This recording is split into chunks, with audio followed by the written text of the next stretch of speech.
Hi everybody, welcome back to my channel. If you are new here, my name is Katie. Welcome, I'm so happy to have you here. So today's video is a collaboration with my friend Pam from PamOnSunset. We're going to be recreating each other's DIYs, and I'm also recreating DIYs from my favorite YouTubers. And this is actually what Pam does on her channel every week. She chooses a DIY from across the internet and tests it out for herself. She tells you all her tips and tricks and if it's worth it or not. So after you watch my video, head over to her channel and see which of my DIYs she decided to recreate today. Now it's time to get started on my recreations, so let's go.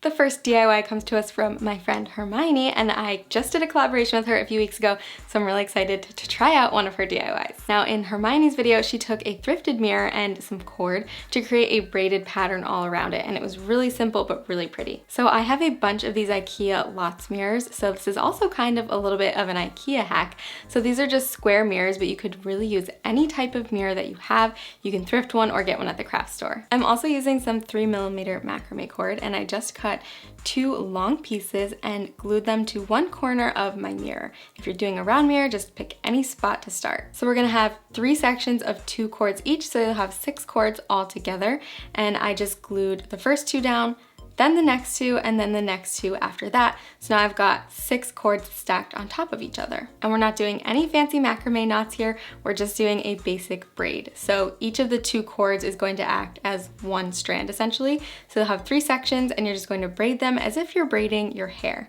And as you go down, you can also glue it in certain sections so that it will stay in place. Because my mirror is square, instead of going all the way around, I decided to stop at the corner, leave a little bit of excess cord and cut it off. So I probably left about 2 to 3 inches on each corner. Then I just twisted my mirror around and got started on the next side, starting with another 6 cords and braiding them down all the way to the next corner. And like I said, you could use any type of mirror for this.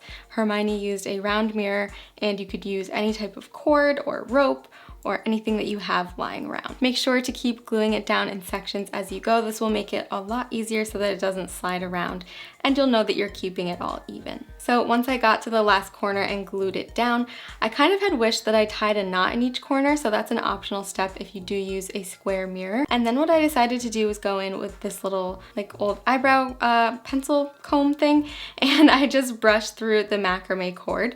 This comes apart really easily, and it leaves a really nice fringe look in each corner. And it kind of looked like little tassels, which I thought was nice and cute, very boho looking. And I'm actually going to use this as a tray instead of a mirror. I'm going to use it as like a vanity tray or a desk tray for my decor. I think this turned out so great.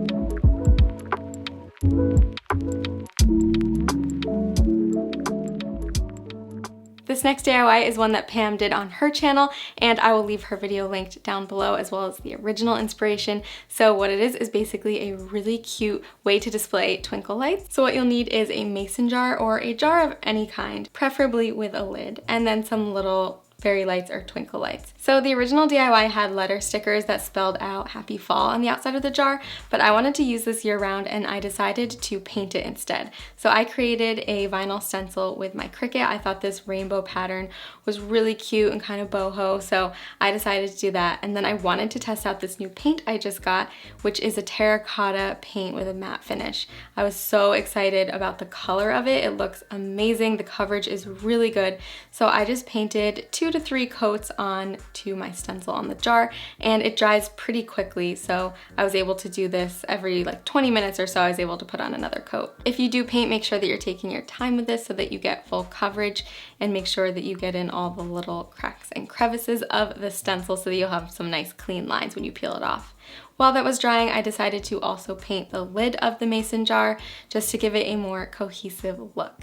So I really like the way this covered the metal. It worked perfectly and the color is amazing. Next, I peeled my stencil off and I got some pretty clean lines. I had to do a little bit of touch-ups, but I think it looks awesome. And the last step is just to add your twinkle lights or fairy lights. These are just battery operated, so they're super easy. And then I put the lid on right over the top of it. So I had the cord hanging out the back, and when you style it, you can't even see the battery pack. You can just hide it away.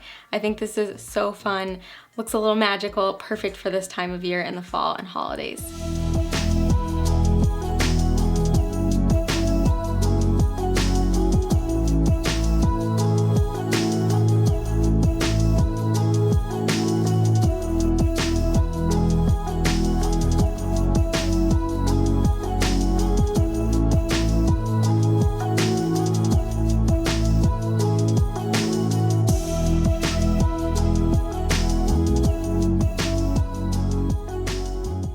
And the last DIY comes from Drew of Lone Fox, one of my favorite DIYers, and he created this really cool frame. I think it was one of his dollar store DIYs, so I thought it would be fun to make my own version. So you'll need some little fake flowers. I just pulled these off of a bunch of random old flowers I had, and some leaves, as well as a picture frame. You can get these at the dollar store or the craft store, and some spray paint. So I decided to use this aged copper spray paint to give everything a good coat. Make sure you cover the flowers and the frame completely, and then start to just glue down your leaves first, followed by your flowers.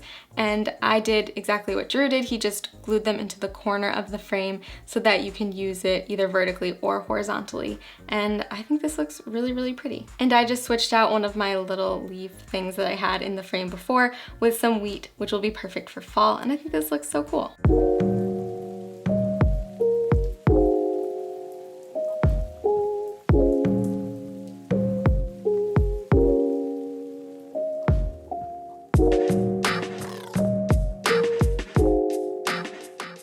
That was really fun. I loved not having to come up with any ideas for once, but it was fun to put my own twist on each of these. Let me know in the comments below which one of these was your favorite. Now head over to Pam's channel and see which of my DIYs she decided to create today. I can't wait to go watch.